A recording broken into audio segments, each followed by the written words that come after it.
अस्सलामुअलैकुम वरहमतुल्लाह। सबसे पहली और बड़ी अपडेट ये है कि आखिरकार इंजीनियर साहब की वकला की टीम ने इंजीनियर साहब की बेल के लिए फाइनली हाई कोर्ट में अप्लाई कर दिया है। जी हां, आपने बिल्कुल सही सुना। और इसी के साथ इंजीनियर साहब की वकला की टीम से वाबस्ता सरदार अरशद साहब ने बाकायदा हमें ये बताया कि इस दफा हाई कोर्ट से इंजीनियर साहब की जमानत मिलने की गारंटी 100% नहीं बल्कि 500% है, क्योंकि अभी हाल ही में इस्लामाबाद हाई कोर्ट और लाहौर हाई कोर्ट ने बहुत से ऐसे ब्लास्फेमी गैंग के मुलजिमान को बेल पर रिहा कर दिया जिन पर यह इल्जाम था कि उन्होंने गुस्ताखी की है। और सिर्फ इतना ही नहीं बल्कि उनमें से कुछ ऐसे भी अफराद थे जिनको पहले सजाए मौत सुना दी जा चुकी थी, लेकिन उसके बावजूद भी इस्लामाबाद हाई कोर्ट ने उनको बेल पर रिहा कर दिया। और हम सब ये उम्मीद कर रहे हैं कि इस दफा इंजीनियर साहब को हाई कोर्ट से जमानत मिलकर रहेगी। कुछ जैसे मैंने बताया डॉक्यूमेंट्स ना होने के बायस उसमें थोड़ी सी ताखीर हुई, लेकिन बेल पिटीशन दायर कर दी गई है, उसमें नोटिस भी हो चुके हैं। अब इंशाल्लाह नेक्स्ट डेट के ऊपर इंजीनियर साहब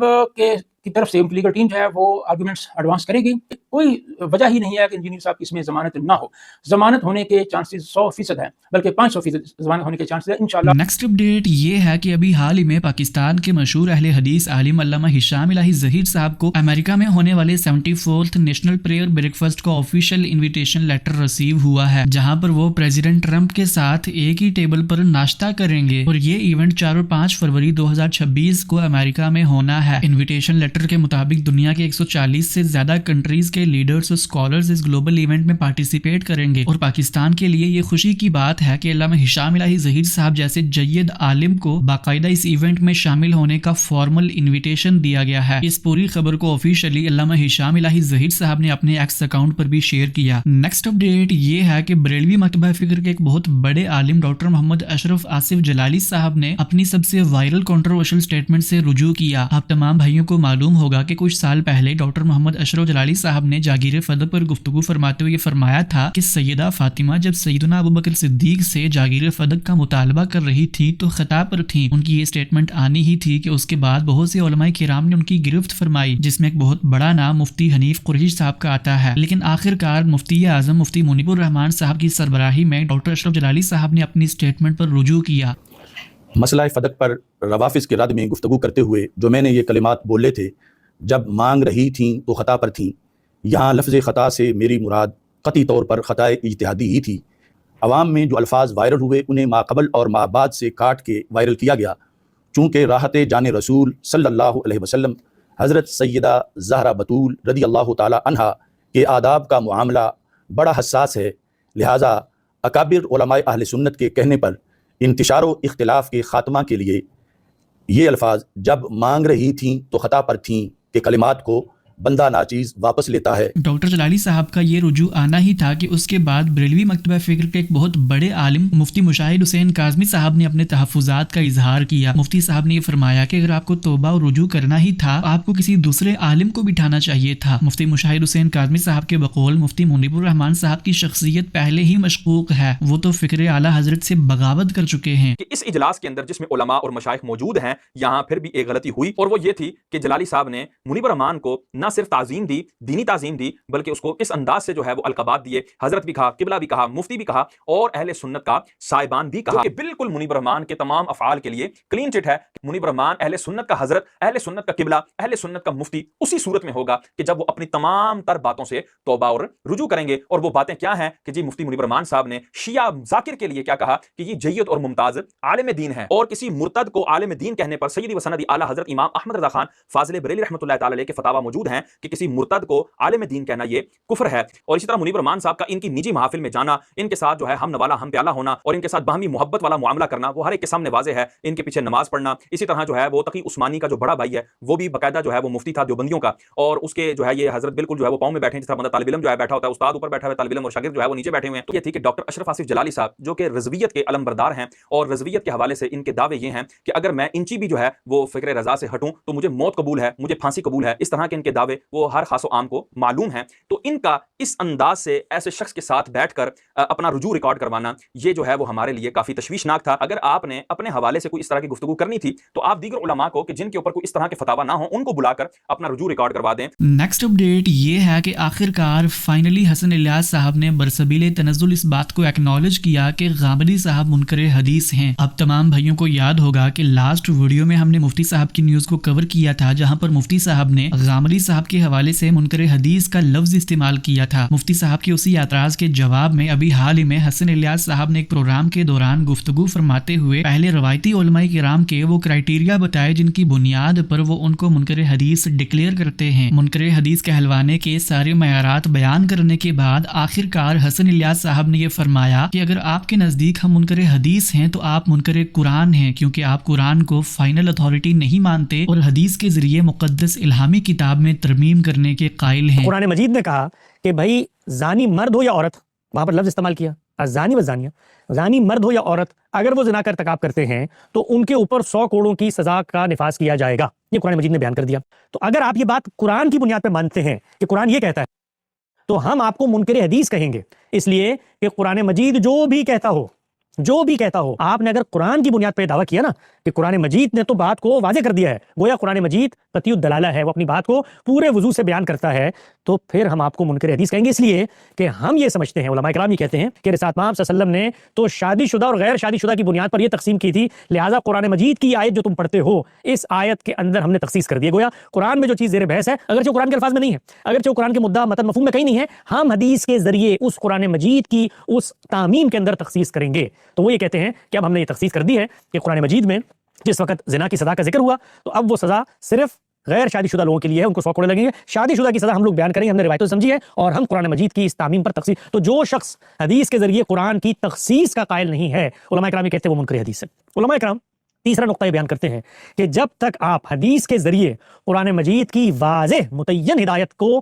منسوخ کرنے پر آمادہ نہیں ہوں گے, گویا اس کو نل اینڈ وائڈ کرنے پر آمادہ نہیں ہوں گے, گویا اس کے خاتمے پر آمادہ نہیں ہوں گے, اس وقت تک ہم آپ کو منکر حدیث کہیں گے. مثال لے لیتے ہیں, مثال کے طور پہ اشہر حرم کی حرمت کی قرآن نے بات کی تو امام سرخسی فرماتے ہیں کہ رسول اللہ صلی اللہ علیہ وسلم نے اس کو منسوخ کر دیا. گویا ہمارے پاس ایک حدیث آئی ہے کہ آپ نے فلاں موقع پر فلاں مہینے میں قتال کیا تھا, اور وہ مہینہ تو چونکہ اشہر حرم ہے تو اس لیے قرآن نے اگرچہ کہا ہو کہ اشہر حرم میں قتال نہیں کرنا, ہم یہ کہتے ہیں کہ حدیث میں یہ آگے ہے کہ آپ نے فلاں مہینے میں یہ قتال کیا تھا, لہذا قرآن کی ہدایت کو ہم نے منسوخ کر دیا.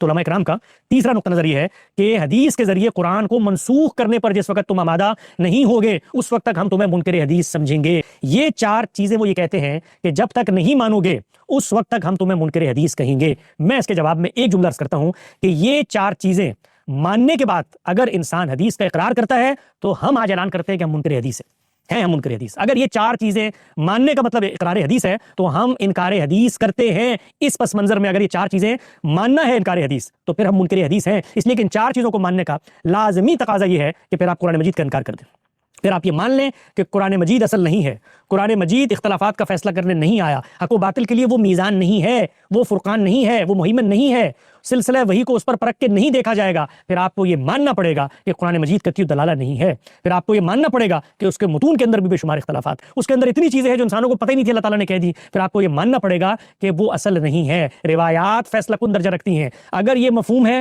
تو اس پر اعلانیہ مسلمان کی حیثیت سے اس سے بڑا کوئی اقرار نہیں ہو سکتا کہ ہم سب کہیں کہ جس پر علماء کرام منکر حدیث کا لیبل لگاتے ہیں ہم بدرجہ فخر اس کو قبول کر کے اپنے ماتھے کی زینت بنائیں گے, لیکن ساتھ ساتھ یہ بیان کریں گے کہ یہ جس چیز پر تم اقرار حدیث کر رہے ہو یہ اصل میں انکار قرآن ہے. نیکسٹ اپڈیٹ یہ ہے کہ ایک پوڈ کاسٹ کے دوران احمد فوزان صاحب نے خالد محمود عباسی صاحب سے ممتاز قادری کے حوالے سے سوال کیا. خالد محمود عباسی صاحب نے یہ فرمایا کہ اس بات میں کوئی شک نہیں کہ ممتاز قادری نے قانون کو ہاتھ میں لے کر قانون کی خلاف ورزی کی, لیکن اگر کسی شخص کا جذبہ عشق اسے قتل کرنے پر مجبور کرتا ہے تو یہ قابل تعریف بات ہے. خالد محمود عباسی صاحب کی یہ بات کرنی ہی تھی کہ وہاں پر احمد فوزان صاحب شوق ہو گئے اور انہوں نے ایک کاؤنٹر کوشچن کیا کہ اسلام تو ہمیں اس طرح کے معاملات سے ڈیل کرنے کا پورا پروسیجر بتاتا ہے, تو پھر کیسے کسی شخص کے قتل کرنے کو قابل ستائش کہا جا سکتا ہے. وہ اس زمانے میں 2014 میں جو ممتاز قادری کے جنازے میں بہت ایک جذبے کے ساتھ شریک ہوئے تھے, آج وہ سوچتے ہیں کہ شاید ہم نے ٹھیک نہیں کیا تھا, تو ان کو ریگریٹ ہونا چاہیے یا پھر ان کے جنازے میں جا کے ٹھیک کیا تھا انہوں نے. نہیں دیکھیں یہ میں آپ کو صاف بات بتاؤں, یہ بات بھی بہت کہی جاتی ہے کہ قانون ہاتھ میں نہیں لینا چاہیے, میں بھی کہتا ہوں نہیں لینا چاہیے, لیکن کسی کا جذبہ عشق اگر اسے مجبور کرتے ہیں وہ یہ فیل کرتا ہے, میری نظر میں وہ قابل ستائش ہوگا. कानून से हट के कानून मामला से हट के बिल्कुल कानून में कहूँगा इसने गलत किया, कानून हाथ में लिया है, इसको सजाए मौत होनी चाहिए, इसने कानून हाथ में लिया है, इसने एक आदमी को कत्ल किया है, मावराए अदालत कत्ल किया है, इसको सजाए मौत होनी चाहिए। ठीक, ये एक लाइन ऑफ आर्गूमेंट है, ठीक है, एक मौके एक उसमें जो शरीयत की रोशनी में दुरुस्त है। हाँ बिल्कुल दुरुस्त है। लेकिन इश्क किसे कहते हैं? इश्क मोहब्बत के जुनून को कहते हैं। यानी इश्क कोई मोहब्बत का माकूल अमल नहीं होता। मोहब्बत जब वो जैसे एक इनविजिबल पार्ट ऑफ फ्लेम होता है ना, शोले का वो हिस्सा होता है जो नज़र नहीं आता, इसी तरह मोहब्बत जब उस हदूद में दाखिल होती है कि जिसमें अकल काम नहीं करती, उसे इश्क कहते हैं। तो अल्लाह के नबी के साथ होना चाहिए ना ऐसा। ये आपसे भी सरजद हो सकता है, आपके सामने अगर कोई नबी सल्लल्लाहु अलैहि वसल्लम की तोहीन करे हो सकता है, आपसे भी ये काम हो जाए। इस बारे में आपने फरमाया इस्लाम में पूरा इसका निज़ाम है कि गवाहान पेश होंगे, सर वो तो पूरा अदालत का निज़ाम हो गया ना। जी। ठीक है, अब एक आदमी ने अकेले मेरे सामने किया है, अदालत में तो साबित नहीं हो सकता, मैं अकेला बंदा हूँ, मेरी गवाही से तो उसे कुछ नहीं होना। साबित नहीं हो सकता, फिर इसका मतलब फिर वो कत्ल भी नहीं कर सकता, उसको हक तो नहीं है कि वो कत्ल कर दे। ये तो फिर एक बड़ा नहीं है ना, तो अब बदले में मुझे कत्ल करना, लोग हैं वो इसका। अब बदले में मुझे कत्ल करना, मुझे तो यकीन है ना किसने किया है। तो इस्लामी कानून के मुताबिक वो उसको मार सकता है, कानून के मुताबिक नहीं मार सकता, ये तो बता रहा हूँ। इस्लामी शरीयत के मुताबिक मार, शरीयत के मुताबिक भी नहीं मार सकता। तो फिर आप उसको डिफेंड या उसको जवाब तो नहीं फराहम नहीं, मैं उसकी मोहब्बत में उसको जवाब देता हूँ। करते। इस मोहब्बत का कई लोग जो है वो नजायज़ फ़ायदा उठाते हैं। बेशक, मैं देखें, मैंने आपको इसलिए बात की है कि इस मामले में मेरा बिल्कुल साफ साफ मौक़िफ़ है। कानून का अपना रास्ता है, मोहब्बत का अपना रास्ता है, और जो करे वो भुगते। ये उसके बाद वो ये कहे कि मैंने बहुत जायज़ काम किया है, मुझे छोड़ दो ना, ये अगर वो प्ली लेता है ना, तो उसने अपने उस नेक काम के ऊपर पानी फेर दिया है। उसकी जमात उठ के कहे कि नहीं, इसे माफ़ कर दो। नेक्स्ट अपडेट ये है कि अभी हाल ही में मुफ्ती फजल हमदर्द साहब ने अपने सफ़र के दौरान अपनी वीडियो में गदीर खुम के मकाम को दिखाया, जहां पर नबी सलाम ने ये ऐलान किया था कि जिसका मौला मैं हूँ उसके अली मौला हैं। ये कोई सुन्नी शिया इख्तिलाफी मसला नहीं है, बल्कि अहले सुन्नत और शिया सब इस बात के ऊपर मुत्तफ़िक़ हैं कि आप सल्लल्लाहु अलैहि वसल्लम ने अपनी ज़िंदगी के आखिरी हज्जतुल विदा में, उससे वापसी के बाद यहाँ गदीर खुम के मौके पर एक जामे खुतबा दिया। और ये खुतबा ऐसा था कि इसमें इमाम अली अलैहिस्सलाम की मकाम को बयान किया, अपना भाई करार दिया, और फरमाया कि सब सहाबा को सामने उनके सामने आपने ये खुतबा इरशाद फरमाया और उनसे ये इकरार और ये वादा लिया कि बताओ क्या मैं तुम सबका मौला नहीं हूँ, बताओ क्या मैं तुम्हारी जानों का मालिक नहीं हूँ। तो सब सहाबा ने जब इकरार किया तो फिर उनसे पूछा कि मन कुन्तु मौला फ़हाज़ा अली मौला, मन कुन्तु वली फ़हाज़ा अली वली, जिसका मैं वली हूँ, जिसका मैं मौला हूँ, उसका अली मौला है। ये वो मकाम है दोस्तों, ये पूरी वादी है, ये सामने देखें ये पहाड़, यहाँ वो चश्मा था कि जिससे पानी पिया गया, और बल्कि चश्मा इस तौर पर नहीं बल्कि बारिश के नतीजे में जब किसी गड्ढे के अंदर पानी जमा हो जाए तो उसको गदीर कहते हैं। और ये तारीख़ी जगह है जिस जगह पर रसूलुल्लाह सल्लल्लाहु अलैहि वसल्लम ने 1 लाख से ज़्यादा सहाबाए किराम को खुतबा इरशाद फरमाया और इमाम अली की विलायत का ऐलान किया है। मैं यहाँ पर दूर दूर तक आप देखें तो ये मैदान है, और इस मैदान की वुसअत बताती है कि यहाँ पर 1 लाख से ज़्यादा लोग यहाँ पर आ सकते हैं। ये थी आज की सारी अपडेट्स, मिलते हैं इसी तरह की नई अपडेट्स के साथ, तब तक के लिए अल्लाह हाफिज़, अस्सलामु अलैकुम व रहमतुल्लाह।